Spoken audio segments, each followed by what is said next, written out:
Hello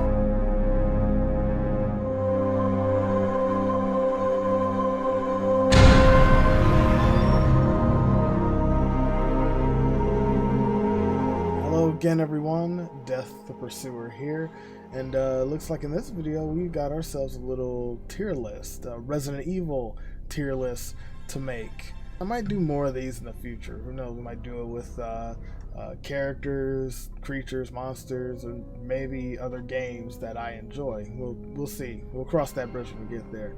So without further ado, let's just jump right into it, shall we? So as you can see here, or as you can partially see, we've got our list set up. We've got our perfect, our very good, good, okay, garbage, and right behind my head here, we got never finished or never played. A few of these games are actually going to be blocked, unfortunately. I could do this without me being in the video, but you know, it's what fun is that, really? You gotta do something a little different here. I'm not gonna try to spend too much time talking about why I put certain games in certain spots, but I still think I should kind of elaborate on why I personally put them there. Hopefully I don't babble on like a nerd, like I kind of am now. So starting things off in the perfect spot, we've got Resident Evil Code Veronica X to be specific for me, because that's the version I started off with on PS2. What can I say? I love everything about Code Veronica. The music, the characters, some of the cutscenes, especially Alexia waking up, and Wesker versus Alexia later on in the game, which I didn't grow up with the Dreamcast version, where he gets his butt handed to him. So of course I'm going to be more biased towards the Code Veronica X version, as that was my first experience with it. But other than that, Code Veronica just does it all for me. It checks every box, and I just love everything about it. Next up, and probably the last one in the perfect tier, is Resident Evil Remake. GameCube, HD Remaster, whatever you want to call it.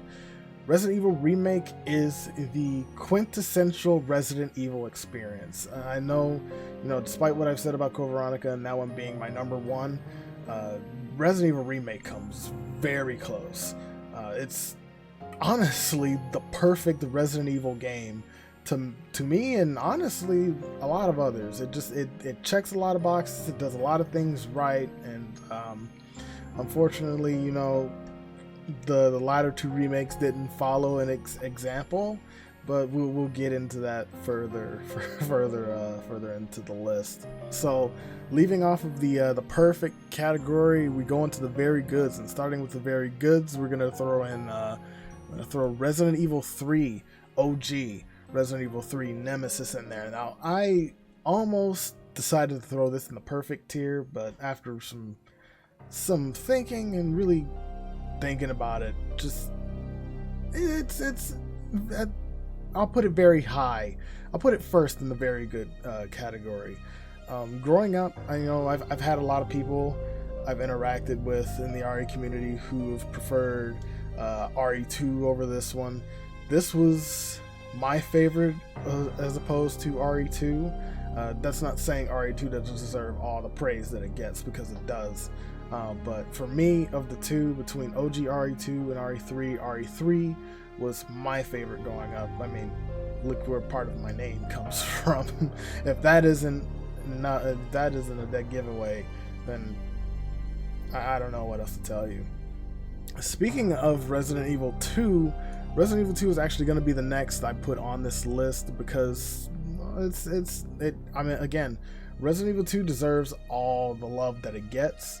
And even when I played it, like, at first I didn't really truly understand why, I truly didn't really understand why RE2 was loved so much. But after some time with it, I did come to understand why RE2 got the love that it got, and I'm one of those fans. It's just like I said, I prefer RE3 more, but RE2 definitely up there with RE3. The next game we're gonna throw on here is Resident Evil Revelations. Now, this one I really had to think about, but I've never had a bad time with Resident Evil Revelations. As a matter of fact, for me, I kind of consider the first Revelations almost an attempt at a return to form for the series, or an attempt at a redemption arc, whatever you want to call it. But Revelations 1 was really good, and a good attempt at Capcom at gaining the trust of the fans back, and getting back in the good graces of the RE fandom, until 6 happened and other questionable decisions. But Revelation still stands as one of those games. It's a really good Resident Evil game at a time where there weren't really many good Resident Evil games. I mean, we're coming off the cusp of 4 and 5, and then 6 was about to happen, and then we also had Operation Raccoon City. So, Revelations was a breath of fresh air. It's just a shame that not long after that they dropped the ball. And if I'm getting like my dates or my order of these games mixed up, as far as like Revelations coming before 6, feel free to correct me if I am wrong on that. But I'm positive that I think that's what came out before. I think that's how it came out in the order. Revelations came out and then 6 came out. Again, correct me if I'm wrong on that. Alright, so next up, I think for the last one in the very good section, we're going to throw Resident Evil Outbreak File 1 in there. So, Resident Evil Outbreak File 1 was another one of those games where I kind of played when I got back into the series when I was kind of older. Probably when I was like in middle school, early high school. I got the Resident Evil Essentials pack as a birthday gift from my dad, which contained Code Veronica, Outbreak, and Resident Evil 4. And Outbreak was one of those games that I immediately just jumped into just to see what was there. And God, this game was so ahead of its time. This and Outbreak File 2, as a matter of fact, which we'll touch on later. The Outbreak games were way ahead of their time, and I just honestly, for the life of me, can't figure out why. Even if I'm not gonna bark up the File 3 tree like most of the fandom has done over the years, but I, for the life of me, can't or don't understand why Capcom won't remaster these games for the current gen.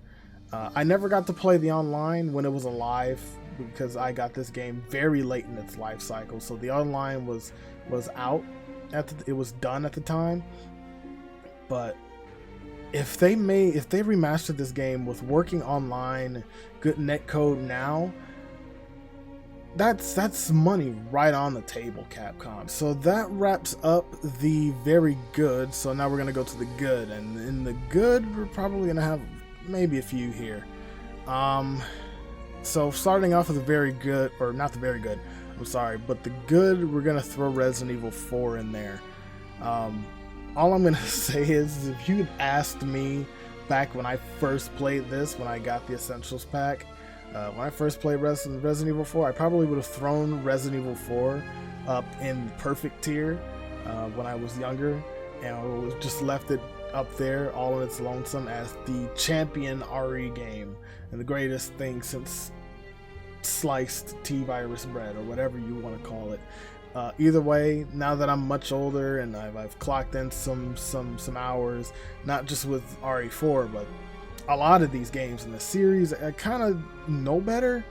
And given even what I've learned about the game and what it was supposed to be and what it should have been, I really can't place it any higher than good. I mean, it's a good game. It's not that good, but it's still a fun time for me. I know it's another one of those kind of polarizing RE games where you love it or you hate it. I like it, but it definitely could have been much better.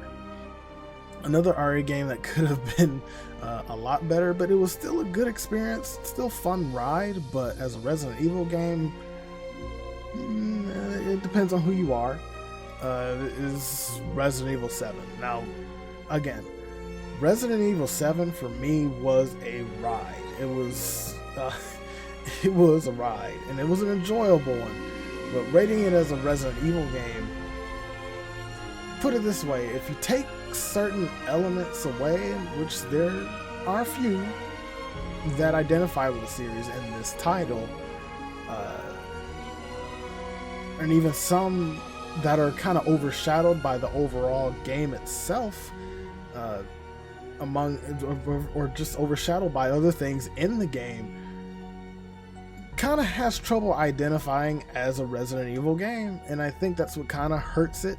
Not too much. That's what kind of hurts it for me, but not too much. But it's kind of what hurts it for a lot of other fans for the series. And I kind of see where a lot of people are coming from.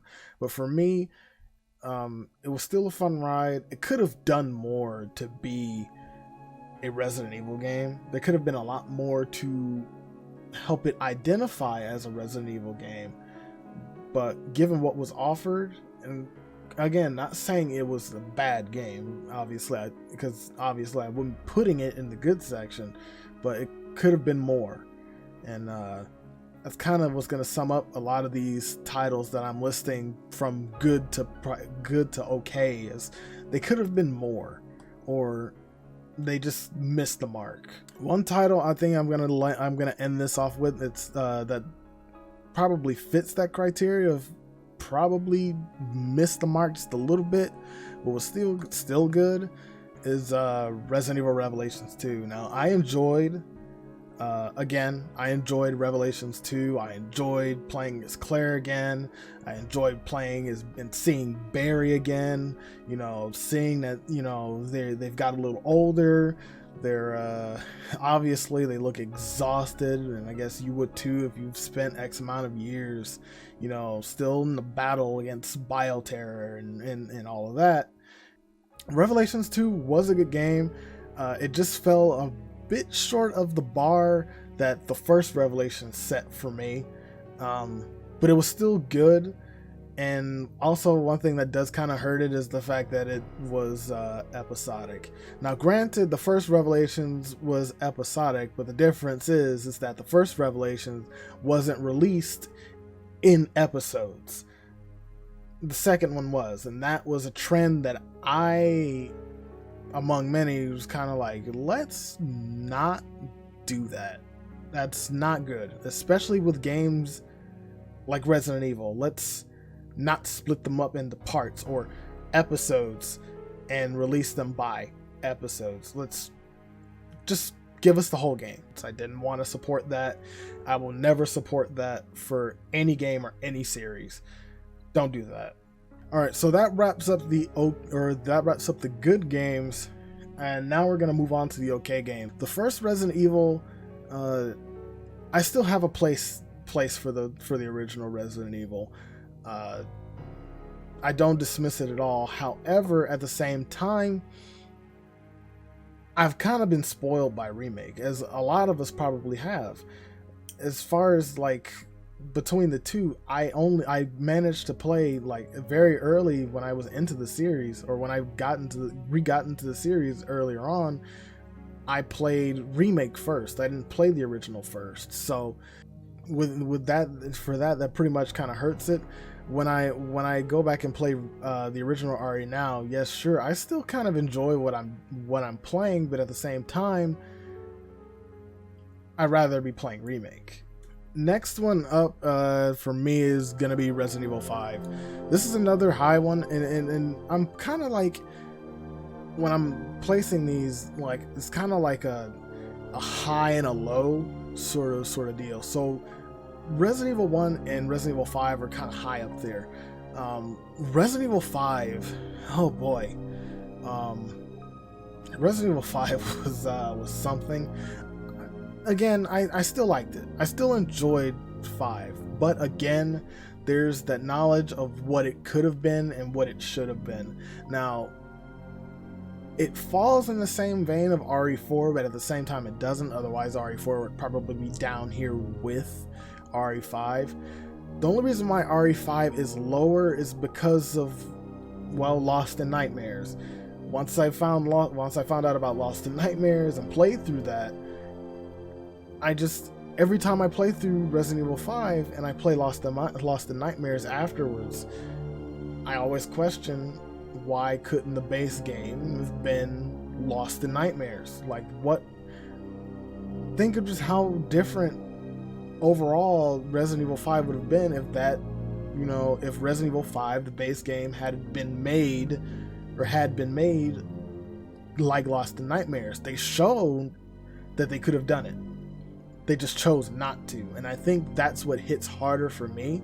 If it was like, okay, Resident Evil 4, you got what you got with Resident Evil 4, the base game, and then Separate Ways was literally like 3.5 with Ada. If that was the case, I'd probably have both RE4 and 5 in the same column, but that's not the case, even though I know of 3.5, but I didn't play 3.5. I played Lost in Nightmares. Next up is another one of those either you love it or hate it Resident Evils, and I like it, but again, it's one of those where it's another one of those woulda, coulda, shoulda sort of scenarios, and that's Resident Evil 0.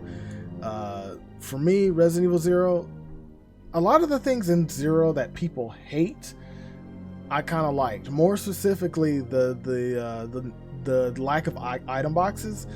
I actually liked that feature. I thought it was a good challenge to I thought it was an okay sort of challenge to the game. Maybe should have been a separate mode where there were item boxes placed through certain areas, but it's just, again, it depends on who you are. But one of the main things about why I kind of placed this is it was more of almost kind of a bait and switch, where we go into this game thinking that it's supposed to be about Bravo Team, and all but one cutscene we get to see Bravo Team. Nothing against Billy, but I would have rather played as someone from Bravo Team alongside Rebecca throughout the entire game. But since that was not the case, well, we got what we got, and we got a backstory that a lot of people didn't care for, and we wanted what we were pretty much literally promised in the beginning cutscene of the game, and that was to learn of the events prior to Resident Evil and go through that with Star's Bravo Team. And well, we didn't get that, so that's kind of what hurts this game. I still enjoy playing it every now and again, but to not be able to play as someone else from Bravo Team, maybe like Enrico or Forrest or Edward, it's kind of a sour taste. So next up in the okay section, and this one I probably should put it lower on this column, but it's whatever, and that's Resident Evil Umbrella Chronicles. I know some people don't like the on rails aspect of it, and I get it, because it's kind of weird. It's a weird concept with this series, but I enjoyed it. However, there's just a lot of things with this game that don't sit right. A lot of nitpicky maybe to some people, but just retellings of some of the stories that happened in the Resident Evil series, like the events of Zero, the events of Remake, and then the events of Resident Evil 3, the one that kind of really didn't sit well with me the most, especially with the events of Resident Evil 3, Raccoon's Destruction, I think the scenario was called. And while you're playing through Raccoon's Destruction, the events of Resident Evil 3, you're not really going through certain areas of Resident Evil 3 up until you get to the police department. You're playing through Outbreak File 2 areas up into the Raccoon Police Department. One thing I will give this game, though, is that Umbrella Chronicles does have some really good music. Alright, so the next two I'm going to throw up on here are the two latest remakes in the series, Resident Evil 2 and 3.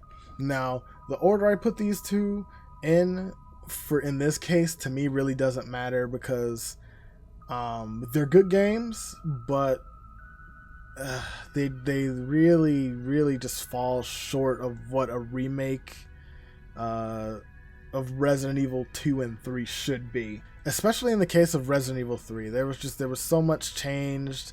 Like both remakes have their issues.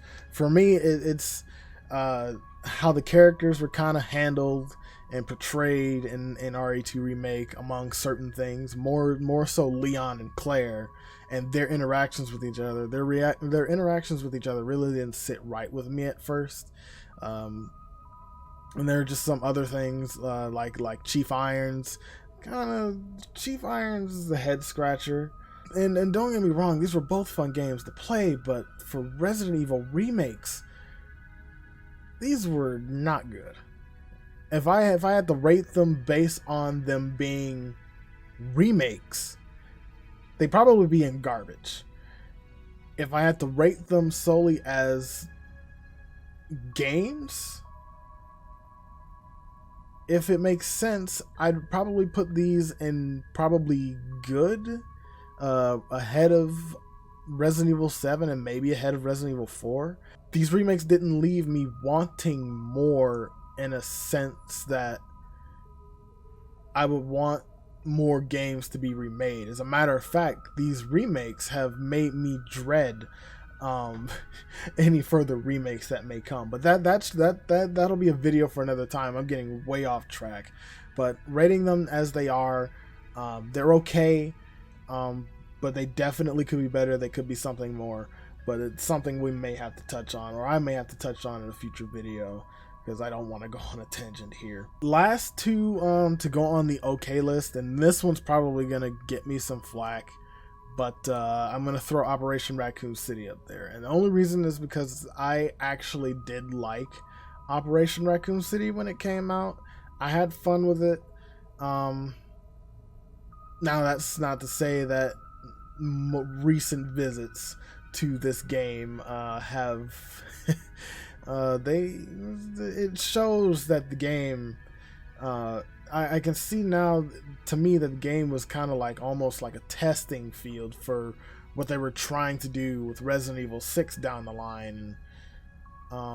Yeah, this game did not age well at all, which is why it's really low. And the last one to go right after Operation Raccoon City, and honestly, this one doesn't really matter. I'm just gonna put it here where I place this one. Kind of doesn't reflect how I feel about it, as opposed to Orc, but Resistance. Resistance for me is just, it's one of those okay things. It's not for everybody, especially with it kind of following what the Dead by Daylight formula. And again, yeah, it's not perfect, but it's not for everyone. And if you'd rather play Dead by Daylight, then just play Dead by Daylight. You'll get your money's worth there than really playing this one. If I had to make this list when I played the beta for Resistance, I probably would have dumped this in the garbage because I did not have fun. It was horribly balanced, and yeah, that was my first experience with it, and I didn't think I was going to touch this as a 10-foot pole. Okay, so now we're into the garbage tier. Oh man, this one I'm gonna have fun with, but I'm not gonna try to be too hard on these games. Maybe, but first one in the garbage tier for me is gonna be Resident Evil Gaiden. I played Resident Evil Gaiden on stream some years back, and boy, this was not. This wasn't it. I have to say it. That wasn't it. That ain't it. And I never want to go back to Gaiden ever again. After I played that. Story was interesting. Story was pretty neat. You know, for a little what if thing, if that's what it is, a little what if scenario, whatnot, depending on how many people take it and how many people consider what it is or where it falls or whatnot. That's, again, it's entirely dependent on the person. But other than that, that's it. Like, I get it. It was a Game Boy Color game. Sure, fine, whatever. But Gaiden, I don't think I want to go back to that. I don't want to go back to Gaiden ever again. Second on the, or next up really, on the garbage tier. And I really didn't want to put it in garbage tier. I kind of wanted to put it in okay, but it was just it's too much of a mess. It's too much of a mess of a game. And that's Resident Evil 6. Resident Evil 6, again, I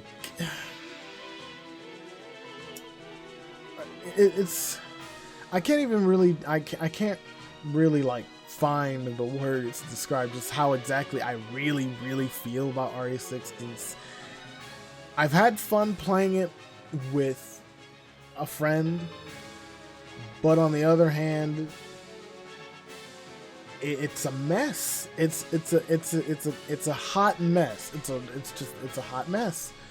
I on many occasions I've called Resident Evil 6 the Spider-Man 3 of the Resident Evil series, because it's just one big hot mess, and it's not even a fun one unless you have someone that is unfortunate enough to go along with you on this hot mess, because it's just, and it drops the ball in so many areas.